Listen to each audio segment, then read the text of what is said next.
जानकी जीवन स्मरण जय जय राम पार्वती पते हर हर महादेव पुंडलीक वरदा हरि विठ्ठल श्री अनंतकोटी ब्रह्मांड नायक राजाधिराज सच्चिदानंद सद्गुरु श्री ब्रह्मचैतन्य महाराज की जय.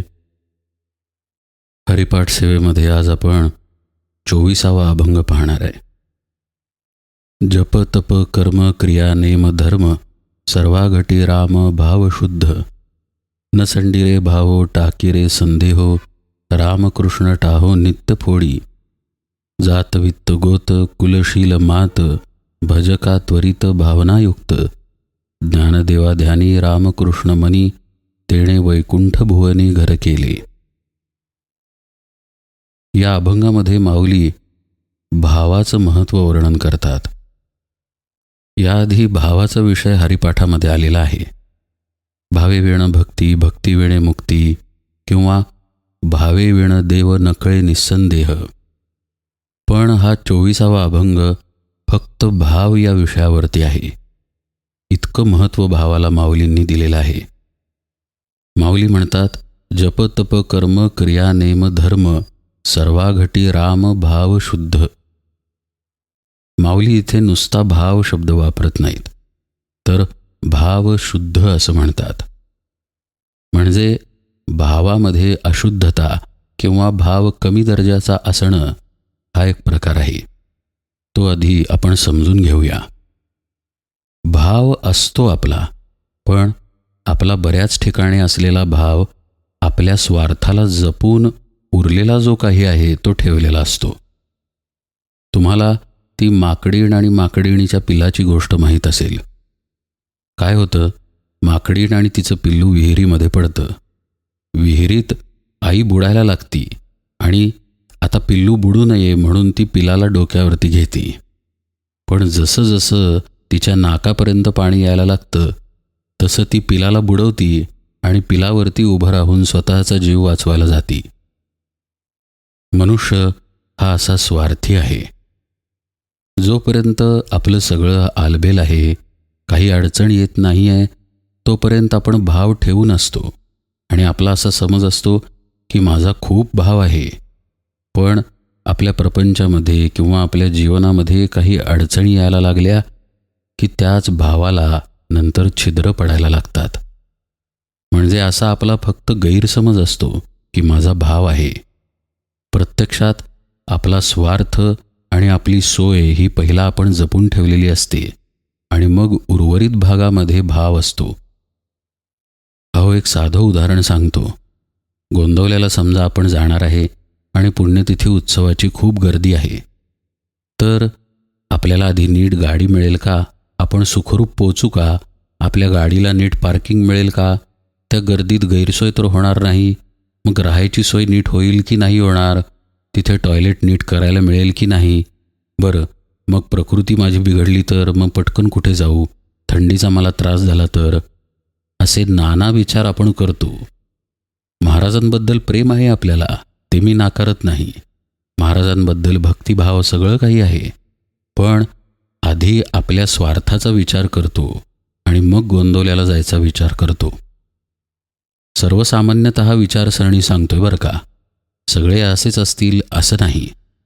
पण आपली ही विचारसरणीच अशी आहे की आपल्या गोष्टींना आणि आपल्या स्वार्थाला, आपल्या सुखसोयींना आधी आपण प्राधान्य देतो आणि मग भक्तीच्या गोष्टी करायला जातो. प्रत्येक गोष्टीत माणसाचं असंच आहे, फक्त प्रमाण कमी अधिक आहे. म्हणजे पहा, आपण समजा जपाला बसलोय तर व्यवस्थित जागा जपाची आहे का? आसन मऊ आहे का? मला कुठे टोचणार तर नाही, उकडणार तर नाही, पंख्याची सोय आहे का? अशा पुष्कळ गोष्टींचा आधी विचार असतो आणि त्या जुळून आल्या आणि आपल्याला या सुखसोयींची खात्री पटली की मग आपण जपाला बसतो. परगावी किंवा कुठल्या यात्रेवर गेलो आपण तरीसुद्धा आपली वर्तवणूक ही अशीच असते. आपला विचार हा असाच असतो. आपली सोय, आपलं जे काही आहे ते व्यवस्थित आहे ना, आणि मग देवदेव करणे. परमार्थात स्वतःची निगा राखू नये असा विषय नाही आहे. मुद्दा इथे हा आहे की आपल्याला तळमळ नेमकी कशाची आहे. आपल्या देहाची आहे, आपल्या सुखसोयींची आहे, का भगवंताच्या उपासनेची, त्याच्या नामाची आहे? हा एक अशुद्ध भावाचा प्रकार आपण पाहिला की स्वतःच्या स्वार्थजन्य गोष्टींना आधी प्राधान्य देणे आणि मग भाव किंवा भक्तीकडे वळणे. भावाचा आणखी एक प्रकार सांगतो बरं का. प्रत्येकाला प्रपंच आहे आणि प्रपंच हा मुळात फाटकाच आहे. महाराज म्हणतात, या संसारामध्ये आणि प्रपंचामध्ये कुणी सुखी झाला असा ना पाहिला ना ऐकिला. मग प्रत्येकाला काही ना काही अडचणी असतातच. कुणाच्या घरात पैशाची अडचण असते, तर कुणाच्या घरात आजारपणे इत्यादी अडचणी असतात. कुणाच्या मुलीचं लग्न व्हायचं आहे, तर कुणाच्या मुलाचं, तर कुणाच्या मुलांची शिक्षणं व्हायची आहेत, तर कुणाच्या कोर्ट कचेऱ्या. अडचणी नाना प्रकारच्या आहेत. माणूस तिथेच नतमस्तक होतो जिथे त्याला त्याच्या अडचणींमधून काही मार्ग सापडतो. जर माझी ही अडचण दूर झाली, जर मला यातून मार्ग मिळाला, तर हा समोरचा जो कोणी बाबा आहे किंवा महाराज आहेत त्याच्या मी पाया पडणार, अशी मुळातच भूमिका असते. किंबहुना कुठून तरी आपण हे ऐकूनच आलेलो असतो की इथे इथे अडचणी दूर होतात. इतके इतके गुरुवार जर दर्शनाला गेले किंवा इतक्या इतक्या पौर्णिमा जर दर्शनाला गेले तर समस्या सुटतात. आणि मग त्याच आशेने किंवा त्याच दृष्टीने तो माणूस तिथे दर्शनाला जातो. महाराजांच्या चरित्रात एक गोष्ट येते पहा. एका माणसाला त्याचे पैसे दुप्पट करून हवे होते. साईबाबा त्या काळी प्रसिद्ध होते आणि साईबाबांचे चमत्कारही प्रसिद्ध होते. तो ते चमत्कार ऐकून शिर्डीला गेला आणि त्यांना म्हणाला की तुम्ही फार मोठे साधू पुरुष आहात, माझे एवढे पैसे दुप्पट करून द्या. त्यावर साईबाबा म्हणाले, अरे मी साधा फकीर आहे, माझ्याकडे काय आहे? तू गोंदवल्याला जा, तिथे ब्रह्मचैतन्य बुवा म्हणून आहेत, त्यांच्याकडे भरपूर पैसा आहे.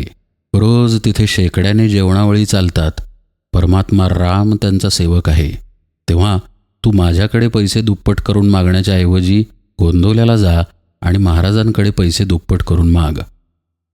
हे ऐकल्यावर तो गोंदवल्याला आला. गोंदवल्याला आल्यावर महाराज म्हणाले, असं होय, तुमचे पैसे मी ठेवून घेतो आणि दुप्पट वगैरे काय करायचं ते नंतर पाहू. असे काही दिवस महाराजांनी त्याला नुसते टोलवले. महाराजांचे प्रेम आणि महाराजांचा एकूणच स्वभाव असा होता की तो महाराजांना सोडून गेला नाही. हळूहळू महाराजांनी खुबीने त्याला भगवंताच्या नामाला लावले आणि पैसे मिळावेत या वासनेतूनच त्याला बाहेर काढले आणि त्याचे कल्याण झाले. मुद्दा इथे हा आहे की कुठल्या ना कुठल्या कामनिक इच्छेने किंवा कामनिक अपेक्षेने माणसं संतांकडे किंवा देवाच्या मंदिरात जातात. जर ती कामना किंवा इच्छा पूर्ण झाली तर तिथे त्यांचा भाव चिकटतो आणि पूर्ण झाली नाही तर ते दुसरीकडे जातात. एका महाराजांकडे जातील, त्यांना अडचणीतून बाहेर यावंसं वाटतंय म्हणून तोपर्यंत त्या महाराजांशी गोड गोड बोलतील, अगदी शरणागत भावानं राहतील. पण इथे आपलं काही काम होत नाही आहे आणि अमुक अमुक दुसरे महाराज आहेत, ते म्हणे जास्त शक्तिशाली आहेत, त्यांच्याकडे अडचण दूर होईल, असं जर कळलं तर ते या महाराजांना सोडून त्या महाराजांकडे जातात. ही एक प्रकारची व्यभिचारी भक्तीच आहे. हाही अशुद्ध भावच आहे. अशुद्ध भावाचा आणखी एक प्रकार सांगतो. माणूस संतांच्याकडे येतो, एखाद्या संताच्या ठिकाणी त्याचं समाधानही होतं, त्यांच्याकडून श्रवण होतं, नंतर त्याला असं वाटतं की आपण आता इथे अनुग्रह घ्यावा. तो संतांकडून अनुग्रहही घेतो. आता सद्गुरूंकडून अनुग्रह घेतलेला आहे तर त्यांनी सांगितलेली साधना करणे हे परमकर्तव्य आहे आणि नेमके हेच तो करत नाही. साधनाच न करणे किंवा अनियमित ती करणे किंवा ती करण्यामध्ये टाळाटाळ करणे हा सुद्धा अशुद्ध भावाचाच प्रकार आहे. यात आणखी एक प्रकार आहे बरं का. काय होतं, हा अनुग्रह घेतो पण साधनाही नियमित होत नसते. शिवाय त्याच्या आयुष्यात त्यांनी विवेक फारसा केलेला नसतो, कारण मुळात साधनच नाही ना. त्यामुळं बाहेरचं त्याचं जे वर्तन आहे ते अविवेकी चालूच राहतं. अशातून एक दिवस त्याला सद्गुरूंबद्दलच विकल्प किंवा शंका यायला लागतात आणि मग तो सद्गुरूंपासून दुरावतो. आधीच साधन नियमित नसतं, त्यात आता तो सद्गुरूंकडे जाणंही सोडतो आणि साधनही बंद करतो. हाही अशुद्ध भावच. माऊली सांगतायत, यातला कुठलाही भाव आपण धरता कामा नये. आपला भाव शुद्ध भाव पाहिजे. मग इथे प्रश्न पडतो की शुद्ध भाव म्हणजे नेमकं काय? तर माऊली त्याचं उत्तर देतायत, सर्वा घटी राम. हेच शुद्ध भावाचं उत्तर आहे. म्हणजे आत्मतत्व स्वतःमध्ये जसं आहे तसं ते इतरांमध्येही आहे, चराचराला व्यापून आहे. याच्या अनुसंधानात जो घट्ट राहतो त्याचा भाव शुद्ध आहे. तो बाहेर लक्ष देत नाही. समजा बाहेर लक्ष दिलं किंवा गेलं तरी त्या क्षणी तो सद्गुरूंच्या वचनांना आठवून स्वतःच्या वृत्तींना आवरतो. आणि हे त्याला सर्व स्तरांमध्ये करावं लागतं. आणि हे स्तर माऊली अलीकडे सांगतात. जप, तप, कर्म, क्रिया, नेम आणि धर्म या सगळ्या गोष्टींचं पालन करत असताना वारंवार त्याला स्वतःला आपल्या आत्मस्वरूपाकडे आणावं लागतं. नामाकडे पुन्हा पुन्हा खेचून आणावं लागतं. म्हणजे समजा आपण नामस्मरण करतोय किंवा सद्गुरूंच्या पशी साधनेसाठी थांबलेलो आहे. आता बाहेरच्या गोष्टींची भुरळ पडणारच ना. बाहेर काही चमचमीत पदार्थ आहेत, पैसा आहे, स्त्रिया आहेत, कपडे, लत्ते, नाना प्रकारचे मोह जीवनामध्ये आहेत. ज्या ज्या वेळी त्याचं मन बाहेर धावायला लागतं तेव्हा जर भाव शुद्ध असेल तर तो सद्गुरूंना आळवतो, त्यांची आठवण करतो, त्यांना शरण जातो, त्यांना प्रार्थना करतो आणि त्यांच्या उपदेशांमध्ये पुन्हा स्वतःला रमवतो. नाही, हे मला करता उपयोगाचे नाही, मी नामात लक्ष द्यायला पाहिजे, असं सारखं स्वतःला बजावतो आणि पुन्हा पुन्हा नामाचा, ध्यानाचा अभ्यास दृढ करतो. आणि असं जो करत राहतो त्याचा भाव शुद्ध होतो. किंवा भाव शुद्ध असेल तर तो तसाच टिकून राहतो. हे जर त्यानं करायचं सोडलं तर शुद्ध भाव पुन्हा अशुद्ध होण्याची शक्यता असते. सर्वा घटी राम हा अभ्यास आहे. हे फक्त शब्द नाहीत. घट म्हणजे देह. देह ही संज्ञा प्रत्येक वस्तूला आणि यच्चयावत सृष्टीला उद्देशून आहे बरं का. म्हणजे जसा आपला देह आपल्याला आरशात दिसतो तसा समजा एखादा किडा आहे तर त्याचाही देह आहे, एखादं झाड आहे तर त्याचाही देह आहे, एखादा दगड आहे तर त्या दगडालाही देह आहे. देह ही संज्ञा चराचराला उद्देशून आहे. या चराचरामध्ये परमात्म तत्व व्यापून आहे आणि ते अनुभवण्यासाठी साधना सद्गुरूंनी दिलेली आहे. आणि म्हणूनच सर्वा घटी राम ही पण साधनाच आहे. ती साधना जो करतो त्याचा भाव शुद्ध राहतो. आणि असा भाव शुद्ध ठेवण्याच्या अभ्यासातलं पथ्य माऊली पुढे सांगतात. न संडेरे भावो टाकी रे संदेहो. टाकायचंच असेल किंवा सोडायचंच असेल तर संदेह सोड, भाव सोडू नकोस. संदेहाला सोडणे म्हणजेच भावाला धरणे. ज्या क्षणी आपण संशयाचा त्याग करतो त्याच क्षणी भावाला पकडलं आहे असं समजा. भाव म्हणजे कुठली स्थूल गोष्ट नाही की तिला मी धरलं. भाव आहेच आपल्या अंतःकरणामध्ये, कारण आपल्या अंतरामध्ये भगवंतच आहे. फक्त तो भाव झाकोळला आहे कारण त्याच्यावरती संशयाचा पडदा आहे. संशयाला दूर केलं की भाव तिथे प्रगट आहेच. म्हणून भावाला दृढ करायचे 2 पद्धतीचे अभ्यास माऊली इथे सांगतात. एक अभ्यास आहे सर्वा घटी राम. पण तो जर जमत नसेल तर आपल्यामधील संदेह टाकणे हा दुसरा अभ्यास आहे. किंवा दोन्हीही अभ्यास केले तरीही उत्तम. एकीकडे आपल्यातले संदेह, संशय, विकल्प टाकण्याचा अभ्यास करावा आणि दुसरीकडे भगवंताला घट्ट धरून ठेवावे. नियमित केली जाणारी ध्यानधारणा इत्यादी उपासना, नामस्मरणाची बैठक, सद्गुरूंकडून जे श्रवण झालेलं आहे किंवा त्यांच्याबद्दल जे आपण वाचलेलं आहे त्याचं चिंतन, मनन, हे सगळे भगवंताला घट्ट धरून ठेवण्याचे उपाय आहेत. आणि या उपायांनाच माऊली रामकृष्ण टाहो नित्य फोडी असं म्हणतात. सारखं भगवंताचं स्मरण पाहिजे. मग कुठलीही कृती असो. समजा आपण ऑफिसला चाललो आहे, तर जाता जाता नामस्मरण करावे. ट्रॅफिकवरती राग काढण्यापेक्षा चित्त आणि मन नामाकडे लावलेले केव्हाही बरे नाही का? समजा आपण चालायला बाहेर पडलोय, तर चालत असताना उत्तम नामस्मरण होऊ शकते. प्रत्येक पावलागणिक भगवंताचे नाम घ्यावे. प्रत्येक श्वासागणिक महाराजांची आठवण काढावी. समजा चालता चालता आपल्याला एखादे झाड दिसले, काय हरकत आहे त्या झाडामध्ये परमात्मा पाहायला? भगवंताने किती उत्तम सृष्टी निर्माण केली आहे आणि त्या सृष्टीमध्ये तो आपलेही पालन करतो आहे. केवढीही भगवंताची कृपा. असे मनात आणले की साहजिकच भगवंताबद्दल प्रेम आतून दाटून येते आणि मग पुन्हा नाम सुरू होते आणि आनंदाने असे नाम घेत घरी जावे.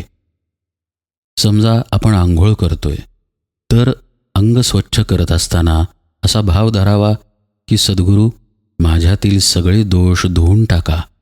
मी तुम्हाला शरण आलेलो आहे. जसं हे अंग साफ करतोय साबणानं, तसं माझं चित्त भगवंताच्या नामानं स्वच्छ व्हावं. काम, क्रोध, लोभ माझ्यातून निघून जावेत. मी पण अगदी निर्मळ व्हावं, जेणेकरून मी तुम्हाला येऊन भेटावं. अशा पद्धतीचं अनुसंधान ठेवायला काय अडचण आहे? आंघोळ करतानाही नामस्मरण करता येते, कपडे घालताना, नाश्ता करताना, जेवण करताना.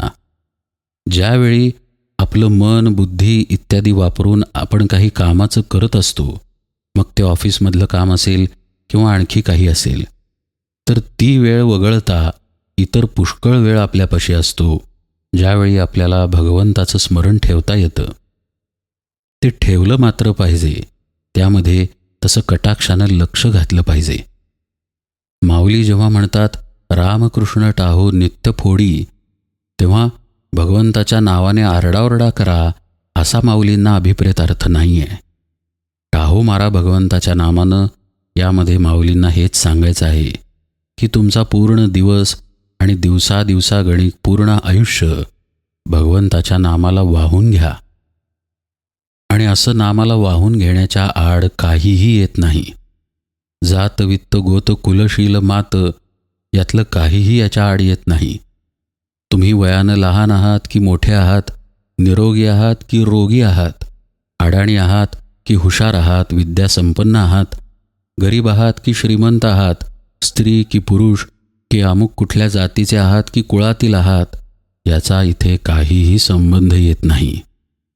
फक्त भगवंताचं स्मरण करायचं आहे. फक्त त्याला आठवायचं आहे. प्रेमानं त्याचं नाव घ्यायचं आहे. आणि हेच पुढे माऊली सांगतात, भज का त्वरित भावनायुक्त. भावनेसहित, भावभक्तीच्या उमाळ्यासहित भगवंताचं नाम घ्यायचं आहे.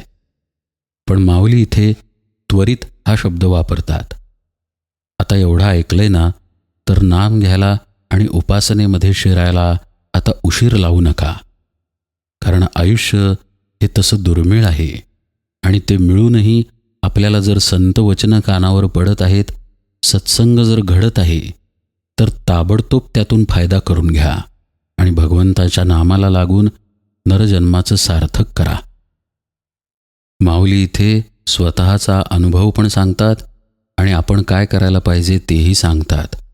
आणि असं सांगताना पुढे म्हणतात, ज्ञानदेवा ध्यानी रामकृष्ण मनी, दुसरं काहीच नाही माझ्या मनामध्ये. एक भगवंत सोडला तर अन्य कुठल्याही गोष्टीला जागा नाही. गोंदवलेकर महाराजांच्या पाठीला कान लावला तरी रामनाम ऐकू यायचं. हाताला, मांडीला कुठेही कान लावला तरी भगवंताचं नाम ऐकू यायचं. महाराज नामाने पूर्णपणे भरलेले होते. माऊलीही तसेच आहेत. ज्ञानदेवा ध्यानी रामकृष्ण मनी, तेणे वैकुंठ भुवनी घर केले.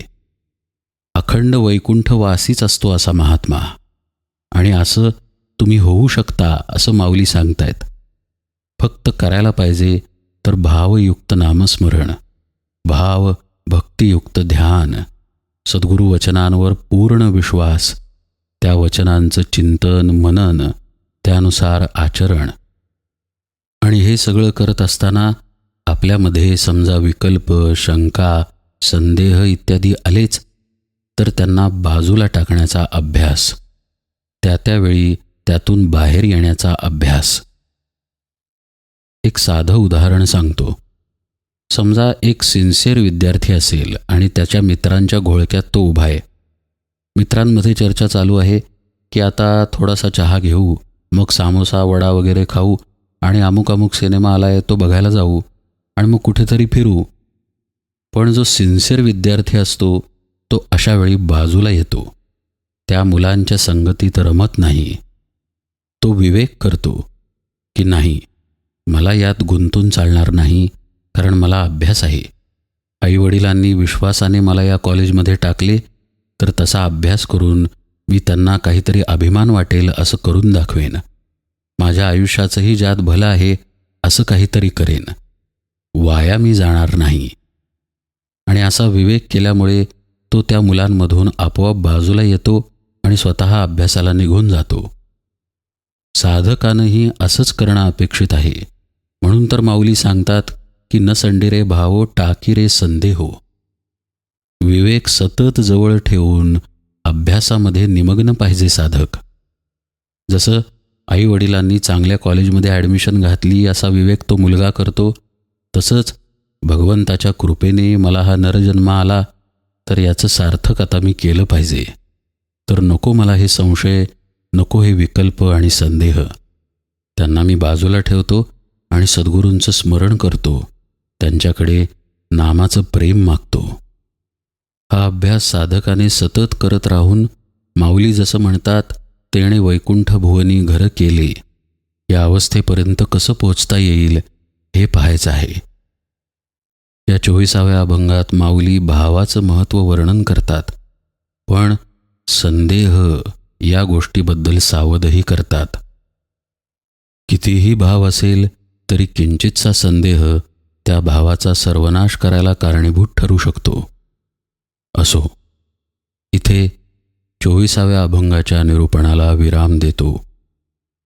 या पुढील अभंग जाणीव नेणीव भगवंती नाही, हरी उच्चारणी पाही मोक्ष सदा, याचं निरूपण आपण यथावकाश पाहू. जानकी जीवन स्मरण जय जय राम.